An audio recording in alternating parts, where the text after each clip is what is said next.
فلا هادي له وأشهد أن لا إله إلا الله وحده لا شريك له وأشهد أن محمدا عبده ورسوله. أما بعد. Bienvenue à vous. Nous sommes toujours dans A'lam as-Sunnah al-Manshura, li'i'tiqad ta'ifat an-najiyah al-mansura. Donc, qui est un livre de questions-réponses dans la croyance du musulman. Et c'est la croyance de Aqidat al-Sunnah wal-Jama'a et la croyance de Ta'ifa al-Mansura, le groupe sauvé, en questions-réponses. Nous sommes arrivés à la question exactement 65. Nous avons vu hier que al-ulu, mas'alat al-ulu, qui est très très importante, où les gens de l'innovation réfutent cette mas'ala-là, et surtout ulu al-dhat. Ulu al-dhat, eux, ils reconnaissent que ulu al-qadr ou ulu al-sha'n, c'est-à-dire l'élévation de condition ou l'élévation de domination. Mais ils ne reconnaissent pas ulu al-dhat, alors qu'Ibn al-Qayyim, comme nous l'avons cité hier, il dit qu'il y a plus de 1000 dalils, voire 2000. Il le dit dans Al-Kafiya al-Shafiya, fi intisar al-firqati al-najiyah. Il dit qu'il y a plus de 1000, voire 2000 dalils qui prouvent que Allah subhanahu wa ta'ala est au-dessus des cieux. Taïb. Nous avons dit également que al-ulu ou al-fawqiyya, la transcendance ou l'élévation, se divise en 3 catégories. On appelle ulu al-dhat, c'est celui qui est renié par les gens de l'innovation, le fait qu'Allah subhanahu wa ta'ala soit en haut, au-dessus des cieux, au-dessus de son trône. Ça, c'est ce qu'on appelle un attribut d'essence. Et c'est un attribut général. لأن هنا العلو صفة عامة ذاتية لله سبحانه وتعالى. والاستواء على العرش, comme nous allons le voir aujourd'hui, c'est une صفة فعلية اختيارية. وهي صفة خاصة لله سبحانه وتعالى. C'est un attribut spécifique par rapport à l'élévation et c'est un attribut d'action. Et dans le ulu, vous avez le deuxième type qui est ulu al-qahr, l'élévation de domination. Et vous avez ulu al-qadr. Et Ibn al-Qayyim, il l'évoque dans Nouniya, il dit ulu al-shan, ay ulu al-sha'n, c'est-à-dire l'élévation de condition. Et بعض أهل العلم, certains gens de science vont diviser al-fawqiyya ou al-ulu ila qismayn. Ils vont le diviser en 2 catégories. Ils vont dire fawqiyyatu al-dhat wa fawqiyyatu al-sifat. L'élévation de l'essence, donc ici Allah subhanahu wa ta'ala, Allah il est au-dessus des cieux, et l'élévation par les attributs, ay as-sifat. Et on peut dire également ulu al-dhat ou ulu as-sifat. Ulu d'essence, l'élévation d'essence et l'élévation de l'attribut. Et celui qui est le plus utilisé, c'est le premier, bien sûr. Ulu al-dhat, ulu al-qahr, wa ulu al-qadr, ou ulu al-sha'n. Et nous allons voir différents. Ici, Cheikh Hafid Hakami, comme son habitude, il va poser la question de chaque type de ulu, chaque type d'élévation, avec la preuve du Coran et de la Sunna. Il dit 65, ma dalilu ulu al-fawqiyyati min al-kitab. Quelle est la preuve de l'élévation dans le livre? Et il cite plusieurs versets du Coran. Il dit al-adillatu as-sarihatu alayhi la tu'addu wa la tuhsa. Les preuves claires quant à l'élévation d'Allah subhanahu wa ta'ala, la tu'addu wa la tuhsa. On ne peut les compter ni les dénombrer. Ar-Rahman ala al-arsh istawa. Allah subhanahu wa ta'ala est au-dessus de son trône et s'est établi au-dessus de son trône. Fi sab'ati mawadhi'a min al-Qur'an. Dans 7 endroits, 7 versets du Coran où Allah il dit qu'il est établi au-dessus de son trône. Ensuite, a'amintum man fi as-sama'i. Êtes-vous à l'abri de celui qui est au ciel? Au ciel, c'est-à-dire au-dessus du ciel, comme nous l'avons vu hier. Fi bima'na ala. Yakhafuna rabbahum min fawqihim. ils craignent leur Seigneur au-dessus d'eux. إليه يصعد الكلم الطيب والعمل الصالح يرفعه. C'est vers lui que monte. Donc si elle monte, ça veut dire qu'il est au-dessus. C'est vers lui que monte la bonne parole et l'élève haut la bonne action et l'élève. Donc il élève vers lui. Cela montre qu'il est au-dessus. تعرج الملائكة والروح إليه. Les anges ainsi que l'esprit, الروح c'est qui? C'est Jibril alayhi salam, monte vers lui. Cela montre qu'il est en haut. Ya Isa inni mutawaffika wa rafi'uka ilay. Oh Isa, certes, je vais mettre fin à ta vie terrestre et t'élever vers moi. Vous voyez ici, il évoque différents versets du Coran. Et hier, j'ai fait une erreur, subhanallah, quand je vous ai dit qu'Ibn al-Qayyim, dans As-Sawa'iq al-Mursala, il a évoqué 28 types. Je me suis trompé d'une dizaine. Ce n'est pas 28, c'est 18. 18 types qui correspondent, c'est-à-dire il les a évoqués comme étant des ensembles de preuves ou des groupes de preuves sous différentes formes dans les versets du Coran qui montrent l'élévation. Comme ici, on a cité des exemples. Al-Istiwa, le fait qu'il soit établi au-dessus du trône. A'amantum man fis sama, le fait qu'il soit au-dessus du ciel. Yakhafuna rabbahum min fawqihim, au-dessus d'eux. Ilayhi yas'adu al-kalimu at-tayyib wal 'amalu as-salihu yarfa'uhu. Tout ça, ta'ruju al-mala'ikatu war-ruhu ilayhi. Tout ça, ce sont des exemples de preuves. Et Ibn al-Qayyim les a répertoriés en 18 types de preuves qui relatent l'élévation d'Allah subhanahu wa ta'ala. Ensuite, il a dit Ma dalilu dhalika min as-sunnah, comme vous le savez, tout de suite après, et d'ailleurs, il y a d'autres arguments. Hein. Là, il en a cité que quelques-uns, mais il y en a énormément. Tanzilul kitab min Allah al-Aziz al-Hakim. Allah, le fait qu'il fasse descendre le livre, cela prouve que lui, il est en haut et il fait descendre le livre. Nazala bihi ar-ruh al-amin. Il est descendu l'esprit digne de confiance, c'est-à-dire Jibril, nazala bihi ay nazala bil kitab. Et ainsi que d'autres arguments qui sont cités dans la sunna, comme nous allons voir. Qal ma dalilu dhalika min as-sunnati. Maintenant, quelle est la preuve qu'Allah s'est attribué l'attribut de l'élévation dans la sunna? Et pareil, l'auteur il dit adillatuhu min as-sunna kathiratun la tuhsa. Les preuves de la sunna sont nombreuses. On ne peut les compter. Minha hadith al-aw'al. Ce hadith-là qui est très connu, qu'on appelle hadith al-aw'al. Il dit le trône est au-dessus de cela. Et Allah est au-dessus du trône. Et il connaît votre condition. Donc ça montre que Allah est au-dessus. Le trône est au-dessus de cela et il connaît notre situation. Donc Allah est au-dessus. Également, dans l'histoire de la tribu de Bani Qurayza, pardon, وقوله لسعد. Donc lorsqu'il a dit à Sa'd fi qissat Qurayza, il dit quoi? Tu as jugé à leur sujet selon le jugement du roi qui se trouve au-dessus des 7 cieux.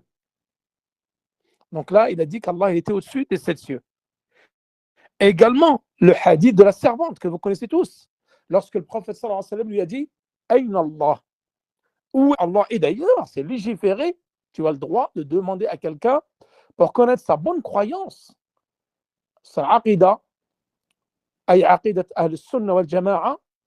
Quand tu lui dis Ayn Allah, il ne doit pas s'offusquer. Il doit te répondre Allah fis sama, comme a répondu la servante qui était croyante. Et le prophète sallallahu alayhi wa sallam, elle lui a dit quoi?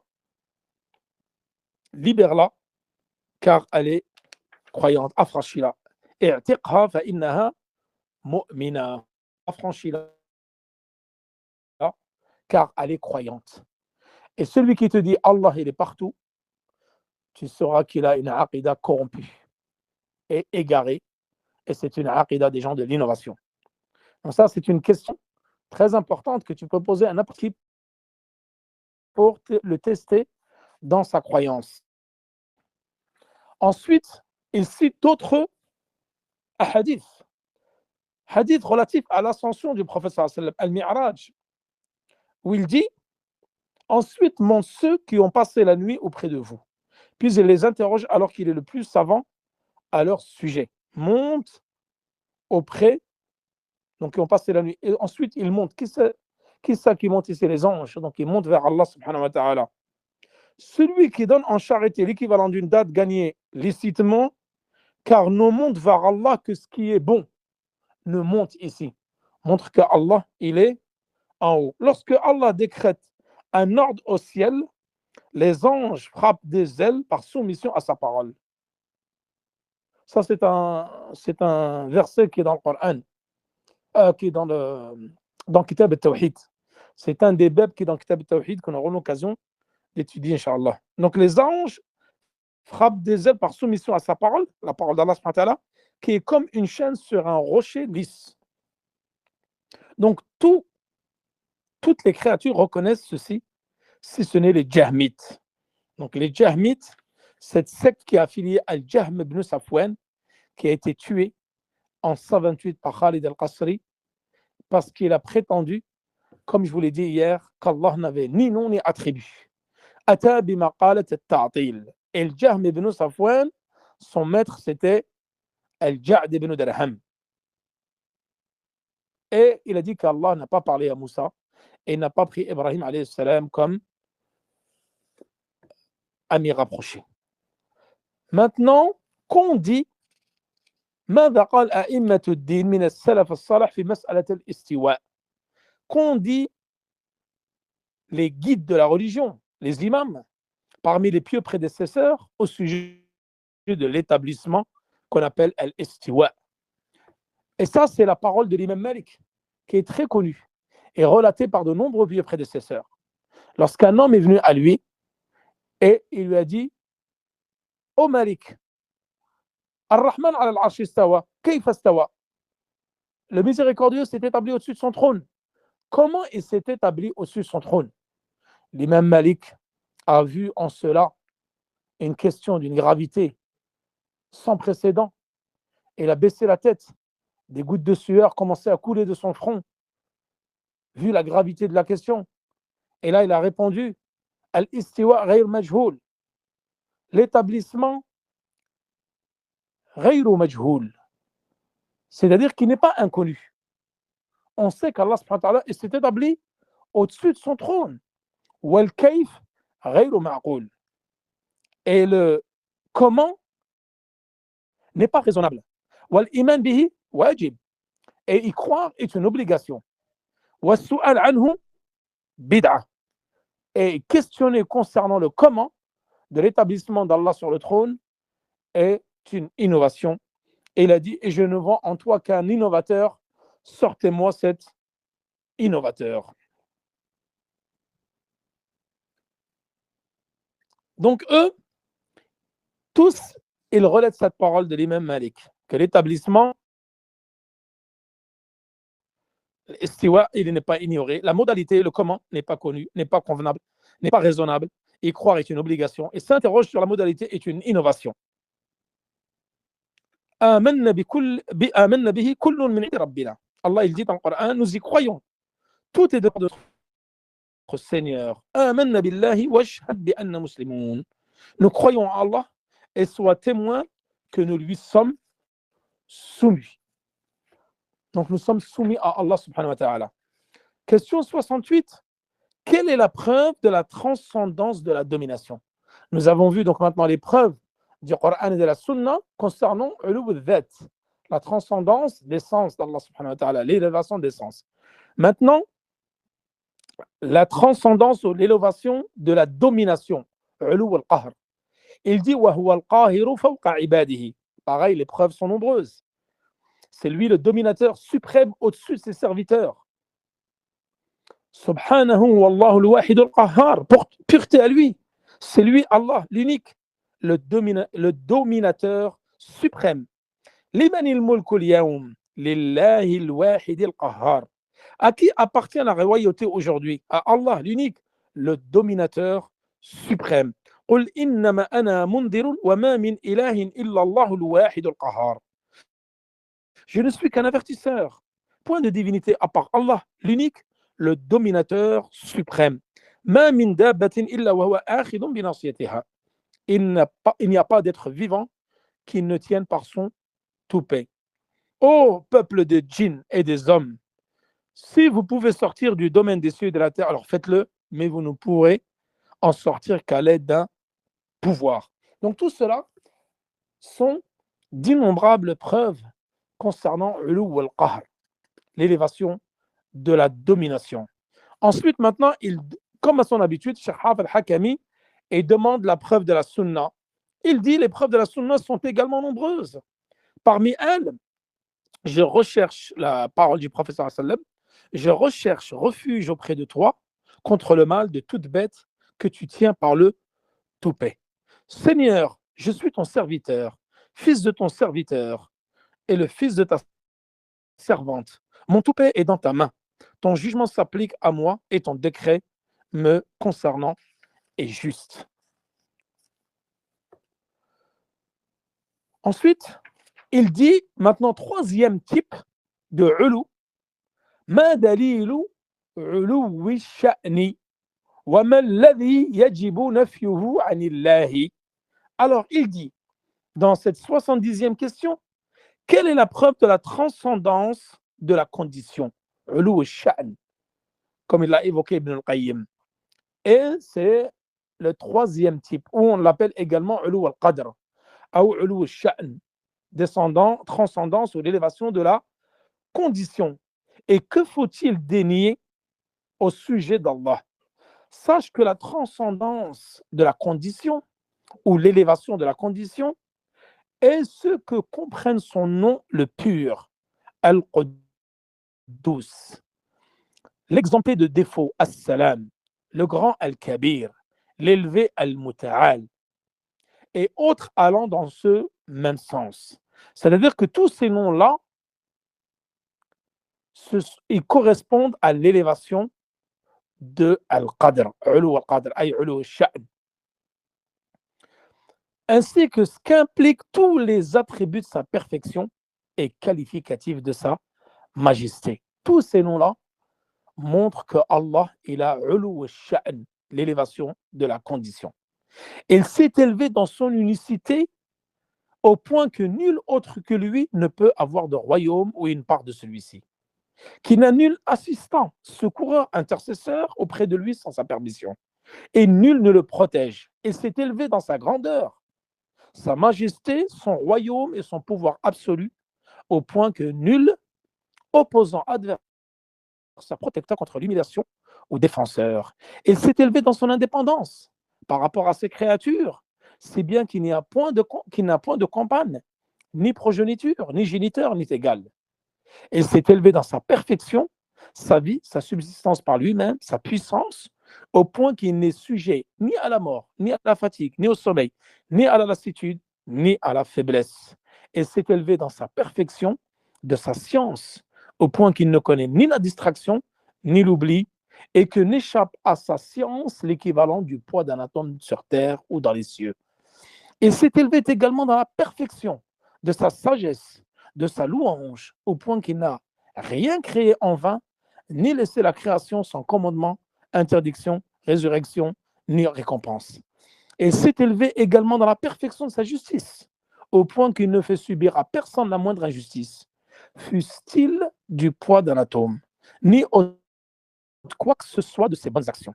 Il s'est élevé dans sa perfection de sa richesse, au point qu'il n'est ni nourri, ni pourvu, et qu'il n'a besoin d'autre que lui pour quoi que ce soit.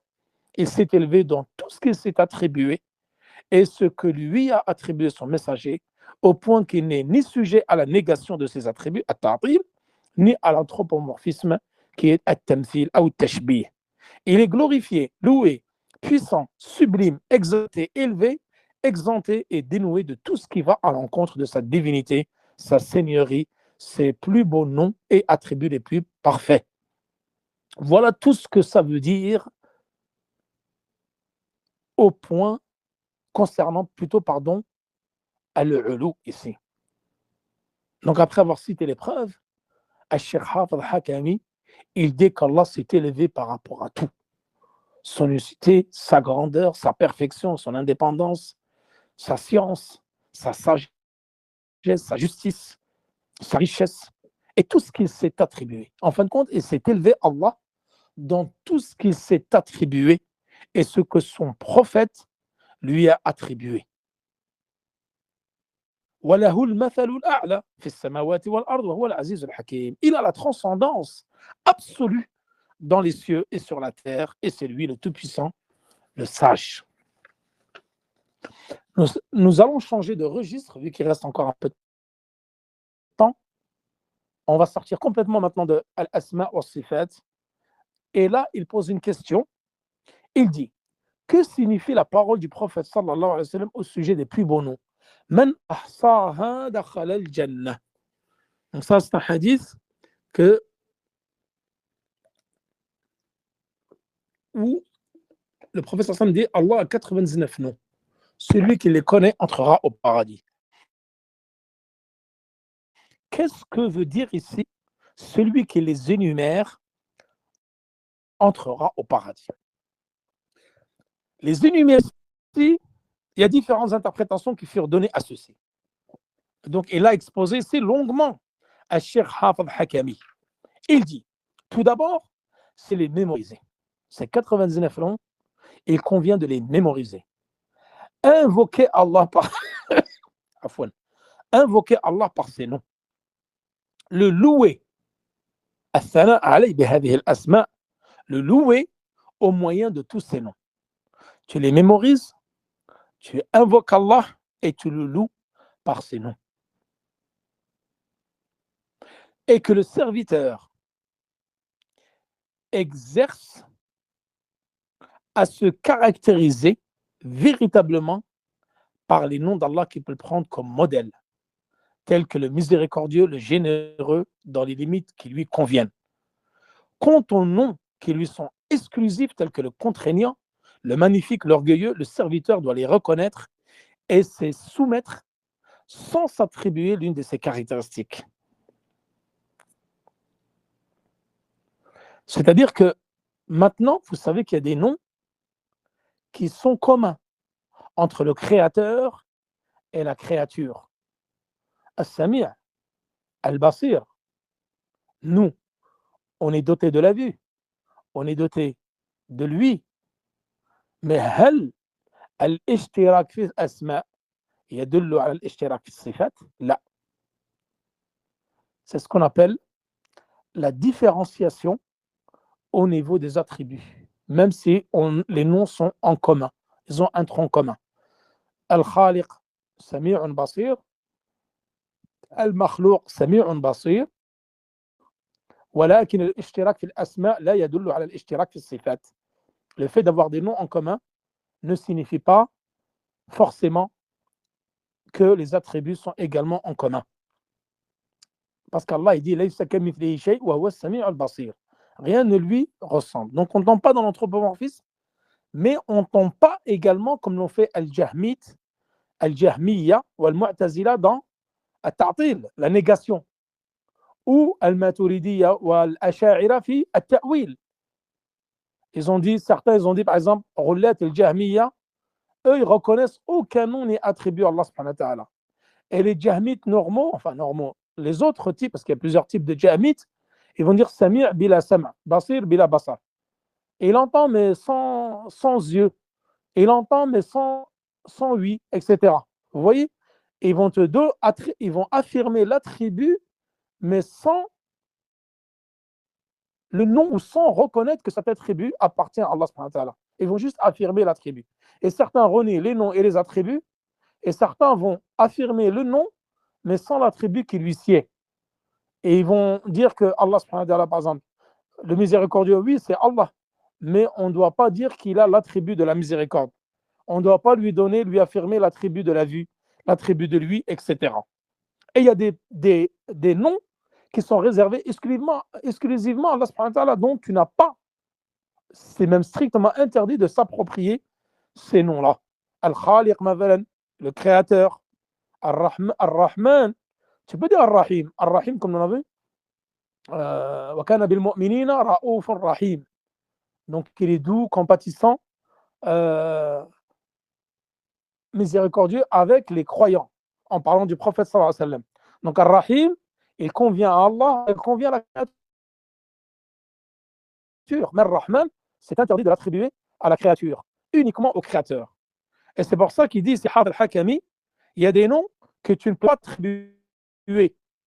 Ceux qui sont exclusifs à Allah, le contraignant, le magnifique, l'orgueilleux, le serviteur de les reconnaître, c'est soumettre sans s'attribuer l'une de ces caractéristiques.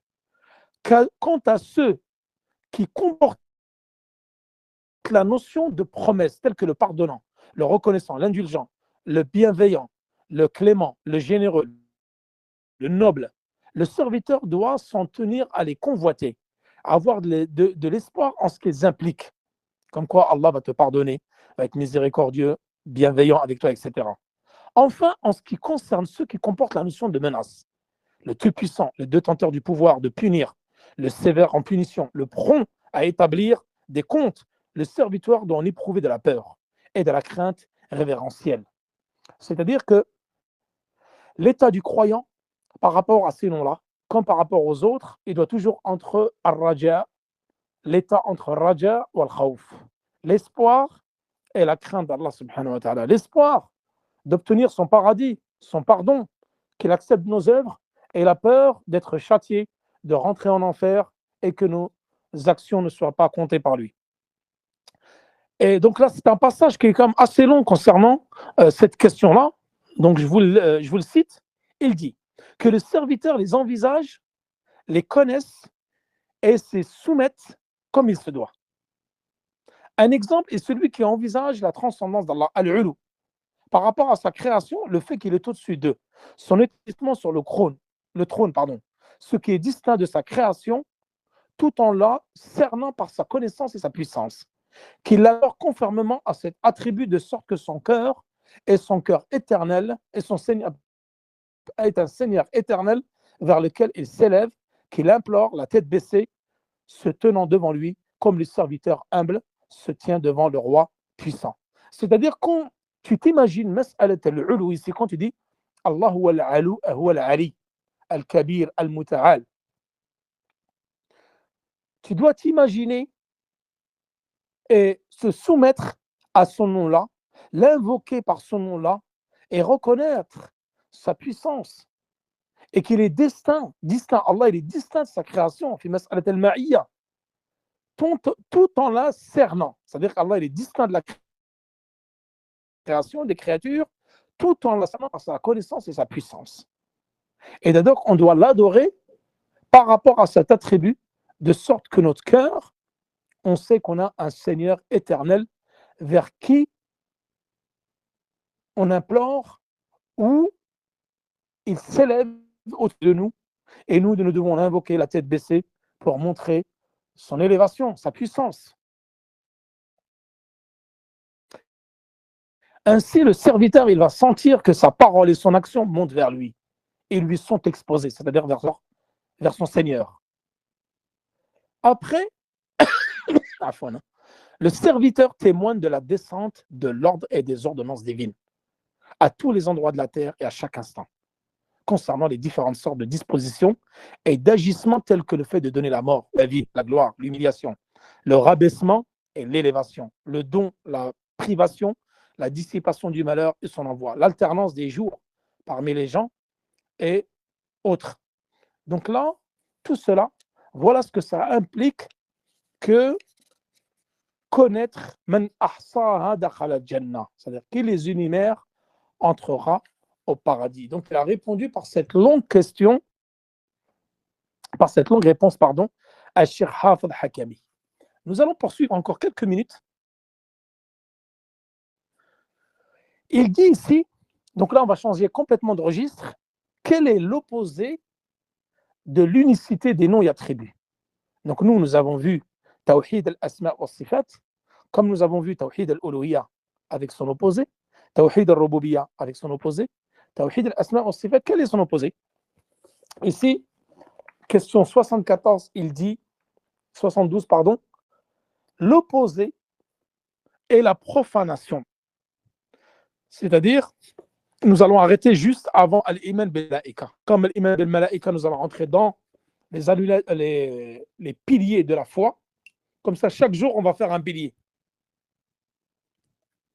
Vendredi, samedi, repos. Dimanche, on fera Al-Iman bil-Malaika. Lundi, Al-Iman bil-Rusul. Mardi, Al-Iman bil-Kutub. Mercredi, jeudi, parce que ça va prendre un peu de temps, Al-Iman bil-Yawm al-Akhir. Et la semaine d'après, par exemple, après, on va faire Al-Iman bil-Qadar. Pareil, 1 ou 2 cours. Et après, on va rentrer dans Mas'alat Al-Ihsan, la bienfaisance, le hadith de Jibril. Et après, il va rentrer dans une autre Mas'ala qui est Murtakab al-Kabir. De toute façon, d'ici là, il reste encore beaucoup de questions. Il y en a 200 en tout, nous sommes juste à la 70. J'espère pouvoir finir début juillet, comme ça pour vous attaquer un nouveau livre, Inch'Allah. C'est pour ça que j'essaie d'avancer rapidement dans les questions, pas m'attarder dans chaque question. Donc là, il dit, c'est quoi le contraire de Tawhid al-Asma' wa Sifat? Il a dit, al-Ilhad, وهو على ثلاثة أو وهو ثلاثة أنواع وهو ثلاثة أنواع. L'Ilhad, c'est la profanation des noms et des attributs et des versets d'Allah. Et ce Ilhad, cette profanation, est de 3 types. La première, la profanation des polythéistes, qui ont détourné le sens des noms d'Allah et les ont attribués à leurs idoles, Al-Lat, Al-Uzza, Manat. Donc à partir de Lat, à partir de l'Ilah, Al-Lat, leur divinité, c'était Al-Lat. Ils l'ont pris à partir de l'Ilah. Al-Uzza, à partir de l'Aziz, le puissant. Et Manat, à partir de l'Mannan, le donateur. Deuxième type de profanation des anthropomorphistes, Al-Mushabbiha, qui définissent le comment des attributs d'Allah en les assimilant à ceux de ses créatures. Hada ilhad, et asma Allah sifati. Faire ressembler les noms et attributs d'Allah à ceux des créatures, ou ceux des créatures à ceux d'Allah. Ensuite, ce qui est l'opposé de la profanation des polythéistes, car ces derniers ont mis l'être créé sur un pied d'égalité avec le Seigneur de l'univers, tandis que les autres l'ont réduit au rang des corps créés et l'ont assimilé à ceux-ci. Élevé et sanctifié soit-il. Donc ça, eux, ils ont rabaissé les noms et attributs d'Allah subhanahu wa ta'ala à des créatures. Troisième type, la profanation des négateurs annulateurs. An-Nufat. An-Nufat al-Mu'attila, c'est ceux qui réfutent les noms et attributs d'Allah. Comme je vous ai dit tout à l'heure, Rullat al-Jahmiya, par exemple, les Jahmites, ils disent, il y a dans ces rôles-là, vous avez Al-Jahmiya et vous avez Al-Mu'tazila. Le premier groupe, qui sont Al-Mu'tazila, les Mu'tazilites, ils disent, eux, ils reconnaissent les termes de ces noms, Ar-Rahman, Ar-Rahim, etc. Ils reconnaissent les noms, mais lui renient les attributs de perfection qu'ils impliquent. Donc, ils affirment les noms tout en reniant les attributs d'Allah subhanahu wa ta'ala qui impliquent ce nom. C'est-à-dire, par exemple, quand tu dis Ar-Rahman, il va dire j'affirme que Ar-Rahman, ça, c'est Allah subhanahu wa ta'ala, mais il renie ce qu'il implique comme attribut de la miséricorde. Donc, ils affirment un en reniant ou ils affirment le nom en reniant l'attribut. Ensuite, vous avez la deuxième secte qui a rejeté ou qui a profané les noms et attributs d'Allah subhanahu wa ta'ala, ce qu'on appelle les Jahmites. Les Jahmites, eux, ils nient explicitement les noms dans leur intégralité ainsi que ce qu'ils impliquent et décrit Allah par le néant absolu. Il a ni nom ni attribut. Donc, Al-Mu'tazila أثبتوا الأسماء دون الصفات والجهمية نفوا الأسماء والصفات. Ils ont renié les deux, les noms et ce qu'ils impliquent comme attribut. Par exemple, Al-Mu'tazila, ils vont dire le tout miséricordieux, le très miséricordieux, mais sans miséricorde. Donc, ils affirment le nom, mais sans l'attribut qui lui s'y est. Omniscient, sans science. Parfaitement entendant, mais sans lui. Clairvoyant, mais sans vue. Puissant, sans puissance. Donc, ça, c'est la parole des Mu'tazilites. Et les autres, Jahmites, Rullat al-Jahmiya, que les salafs ont rendu mécréants, bien sûr. Ils ont rendu mécréants d'une mécréance majeure. Eux, ils ont renié les noms et attributs d'Allah subhanahu wa ta'ala. Allah, il dit, il est le Seigneur des cieux et de la terre, de ce qu'il y a entre eux. Adore-le donc et sois constant dans son adoration. Lui connais-tu un homonyme? هل تعلم له سميا؟ ليس كمثله شيء وهو السميع البصير. Rien ne lui ressemble. Il est le parfaitement entendant et clairvoyant. يعلم ما بين أيديهم وما خلفهم ولا يحيطون به علما. Il connaît ce qui est devant eux, derrière eux, alors que ne le cernent pas de leur science. 73e question, et je pense que nous arrêterons ici pour cette semaine. Les différents types, parce qu'après ça va être l'iman bil malaïka, ça on le garde pour dimanche. Les différents types d'unicité sont-ils indissociables de sorte que ce qui contredit l'un d'entre eux contredit tous? Oui. Tawhid al-aqsam al-tawhid, c'est-à-dire les trois types d'unicité, l'unicité de la seigneurie, de l'adoration et des noms et des attributs d'Allah subhanahu wa ta'ala sont indissociables. Comme la double attestation est indissociable. Comme les 6 piliers de la foi sont indissociables. Si tu en rejettes un, alors tu les as rejetés tous. Et tu es mécréant par la même occasion. C'est comme le fait de renier les prophètes ou renier les livres. En renier un, c'est comme si tu les avais tous reniés. Et si tu renies un prophète, c'est comme si tu avais renié tous les prophètes. Donc, ils sont indissociables. Et celui qui est associé à Allah, l'un de ces types associés, quand on reste, par exemple, invoquer autre qu'Allah et lui demander ce dont Allah est seul capable, ben cela constitue une association dans la divinité. Et l'association dans la divinité entraîne forcément une association dans la rububiyya ou l'asma wa sifat. L'un ne va pas dans l'autre. Et une association dans l'unicité de la seigneurie va impliquer également une association dans l'adoration et les noms des attributs d'Allah subhanahu wa ta'ala. Et question 74, il dit quelle est la preuve de la foi aux anges tirée du Coran ou de la Sunna. Et ceci, nous le garderons pour dimanche. Wa sallallahu ala nabiyyina Muhammad wa ala alihi wa sahbihi wa sallam. Wallahu ta'ala a'la wa a'lam. Wassalamu alaykum wa rahmatullahi wa barakatuhu.